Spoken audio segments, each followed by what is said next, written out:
how to make the most of your year. And congratulations that you've made it this far. Happy New Year. It's another year, another milestone. And so much challenges and opportunities for growth that arises from the previous year. And how you and I can learn from those lessons and integrate them to apply this incredible wisdom, and how we can do things differently and better. So I'm here to share with you 7 empowering steps for you to take personal responsibility in making your goals and your dreams into fruition. And it's so easy to beat ourselves up when it comes to New Year's resolutions, and I truly don't believe in them, because we get so focused on what we want but don't follow through with intention, actions, and energy. So here's what has helped me in making the previous year a success by applying these tools and steps that has really helped me in moving forward and processing what was going on internally and how I could navigate myself in the process. So the first step is declutter. And I've mentioned this in my free webinar on how to heal your money trauma, which you can click on the link below to register, where declutter is such a powerful tool in letting go of old emotions, which shows up as clutter. And in Feng Shui, if you live in a cluttered home, you have a cluttered mind, because you are not present in your environment, and therefore you're not present within yourself to create spaciousness and organization in your sanctuary, which is not only in your home but also within yourself. So as you let go of pieces of things that doesn't serve you anymore, that's just taking up space, things that you don't use, things that's outdated, overworn, and that you're holding on to something thinking that you would wear it again or use it again, whatever the reason that you come up with, but you know deep down it's not useful anyway, it's time to let it go. And there is such a powerful experience when we let go of things, because we're letting go of old energy. So to make room for spaciousness and new energy to come through, you need to declutter. The second thing is, the next step that I want to share with you is vision board. Now, in the past, I didn't really get how vision boards work, because I wasn't really clear and intentional when I created it in the first place. But now that I really understood the power of creating a vision board, by really tuning in with myself, what do I want to manifest and call in this year? And that would be calling in my soulmate, which I did in the previous year, and putting a picture of a couple that I really admire who have the beautiful frequencies that I'm looking for in a divine union relationship. Another thing that I wanted to call in was to expand my business overseas in Tokyo, and there was a picture of Japan that came through in my mailbox as a flyer to promote traveling to Japan, and I cut that image and the word Tokyo in my vision board, and all sorts of things that I desired, and put words and images that reinforce what I want to call in. And as I teach in my Divine Prosperity program, I'll be sharing with you how to activate your wealth direction, your love direction, your health direction, your wisdom direction with vision boards, and also how to bring in good energy in these lucky directions. So if you like to learn more, please join me for my free webinar on how to heal your money trauma. And if you can't attend that webinar live, you will have access to the replay. Then the other thing is that with vision board, you want to be super clear in what images and words evoke inspiration or the feelings that you want to call in for the year ahead, whether it's love, joy, expansion, freedom, abundance, prosperity, play, fun, sensuality, whatever it is, pleasure, luxury, all sorts of emotions, peace, groundedness, centeredness, the healthy and divine masculine and feminine, whatever it is, please be intentional with the images and the words that you put together on your vision board. I also like to put an affirmation message on my vision board because for me that reinforces a new subliminal message whenever I look at my vision board in my lucky direction. And that just motivates me to keep going forward to my goals and dreams. When we constantly visually look at something, we're reprogramming ourselves with new ideas, new ways of being, new ways of how can we get to the destination. And it opens up your consciousness to what's possible. Step 3, journaling. Now, I highly recommend getting a notepad or a journal or a diary where you can write down daily what's showing up for you, whether it's throughout the day or at the end of the day or the beginning of the day. Personally, I like to write either throughout the day or at the end of the day where I can really experience the gratitude and the reflections and reframing my perspective on something that's been niggling at me. And so it's a way for the mind to process what's going on in our day and unpacking it so we're not overloading our stuff to our partner or friends or family. We're able to create the space through journaling to process our emotions, our thoughts, the situation that we're in.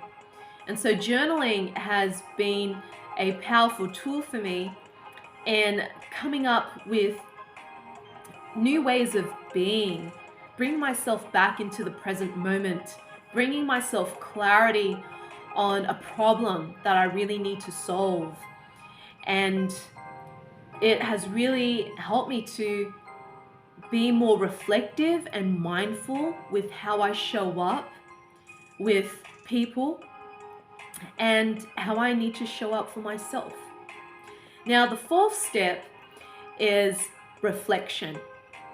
And I like to reflect from my conversations, from a client session, or talking with my beloved, or a catch up with my mum. And every time I reflect, I'm able to see how I can do things differently, how I could show up as a better human being. Where can I be more compassionate and kind and accepting of this person that I am resisting or judging? How can I be a better coach and healer by putting my ego aside and really show up with spirit instead? So I can show up for my clients' miracles and the profound healing that they would experience when I get out of my own way. So reflections, we can learn so much from reflections. We gain so much wisdom and how we can apply that wisdom to make different choices that is in alignment with our goals and dreams. Now, the 5th step is gratitude. Now, every time I express my gratitude twice a day, and I do this in my daily rituals before I start work, and when I walk barefoot on the beach, I declare what I'm grateful for or where I am feeling abundant, and it doesn't necessarily mean monetary value. And then in the evening when I'm journaling, I write down what's a highlight that I'm grateful for from my day. And it helps us to reframe our perspective that things are progressing and moving forward, and it may not be in the way that your ego wants it, which is now, but it is a sign that things are still progressing. Even if you're feeling victimized, even if you're feeling stuck and stagnant, miracles still show up as you are feeling and processing all sorts of emotions and things in your life. So practice gratitude because it raises your level of receivership and it reinforces what is going well in your life as opposed to focusing on the negative intention, what is not going well in my life. And then the sixth step has been really profoundly moving for me, and I've gained so many lessons from it, is to stay humble. So what does that mean? It's so easy to get caught up in our ego, playing the victim, feeling superior and arrogant or conceited, or feeling the complete opposite, inferior and in shame and not wanting to be seen. And so when we stay humble by staying true to ourselves, I'm no better than anyone else and I'm not worse than anyone else. I'm just the same as every single human being on this earth, whether they're negative or positive energy or emotional state or mental state. You know, we're all one. And so as soon as I practiced humility and see, for example, my clients are just as equal as me, and it's very easy to get caught up in that patriarchal system of superiority in a professional relationship or in the family dynamic where you're the eldest in your siblings, or whether you're a parent to a child or a teacher to the kids. It's very easy to get our ego in the way in connecting with the other person on a soul level. And so humility has taught me so much about my ego and how I can show up fully from spirit and just have the awareness whenever my ego wants to come out and take over. And so when we stay humble, we're also reminding ourselves what are the lessons that we can learn from the ego through humility that serves us for our highest good. And so being humble in the journey that you're on is there to serve you so you don't get caught up in attachments and expectations of the outcomes and situations. So always stay humble and you'll get further in life.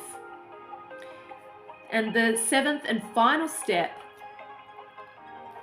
that has really helped me is trusting the journey that you're on.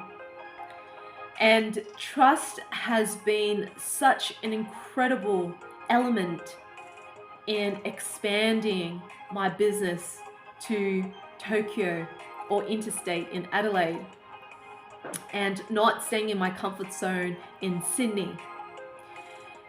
And by trusting what Spirit is showing me through signs and visuals and feelings in expansion, I didn't know how I was going to do it, but I just felt into the why Spirit is showing me these visions, these emotions, these signs in the physical world that I'm meant to go to Japan or Adelaide. And when I just fully trust and surrendered to the process and everything fell into place, I was really thinking to myself, holy moly, I can't believe that I actually done this and how it showed up. And it was a way better plan than my logical mind could ever come up with. And so when we trust the process, bigger and better things will come through. Or things that you were expecting to be incredible may not be so incredible. Maybe you were meant to go down into a different process instead, where there's a lot of challenges that you need to learn in order for you to grow and mature, to then apply yourself in a different way without the old way of doing things, which is control and expectations and attachments. So as you embrace trust, you are also trusting your innate abundance of spiritual guidance within you, that all of the answers and solutions are in yourself.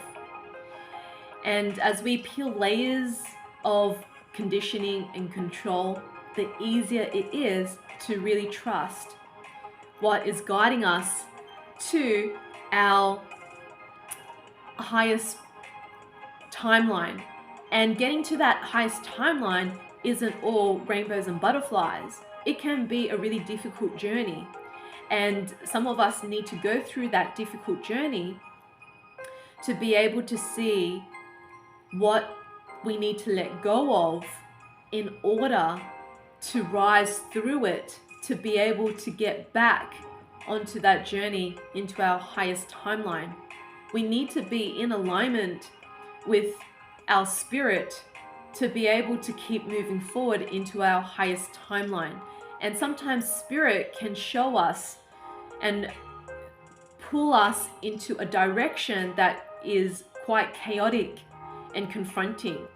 And it's needed because we need to heal and evolve from this pain that we haven't dealt with yet, to then flow and move forward with so much more integration and light and expansion from the experiences that we've been pulled to face our darkness and shadows. So there you have it. Those are my 7 steps. And it would be a very good idea to take the time out in the first day or 2 in the new year. What are the key lessons that you've learnt from the previous year?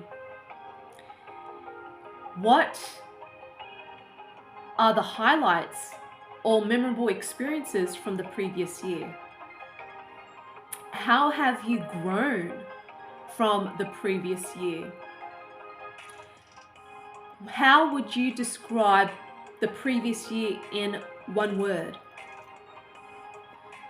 And then when you wrap things up with 2023, you can write this down and you can rip it into pieces and dispose of it, or you can burn it. So you're letting go of the energy of 2023. And then you can write down on a new piece of paper for 2024. What is it that you will do things differently in 2024? What are your goals and desires that you are ready to invite into 2024 with your health, with your finances, with your relationships, with your body, with self-love, and so forth? You know, different aspects of your life. And as you write down the goals for the different aspects of your life and how it makes you feel, which you can write it down, and you can put a timeline if that helps you to integrate things, or not, if that works better for you, and just trust the divine timing throughout the year when this occurs. Or maybe that goal requires a longer timeline, and anything can happen depending what needs to show up for you So as you reflect in the new year, then also contemplate, how would you like to feel in the new year? And write that down, just one word, whether it's liberation, happiness, pleasure, feeling enriched, embodied, whatever it is. And then stick the 2024 or the new year intentions up where you can see it, or you can place it behind your pillow where you can energetically, subconsciously reprogram yourself with these intentions that you've coded with your energy. So make sure before you write down your New Year's intentions, feel into the energetics of your desires, your goals, and your dreams in that timeline.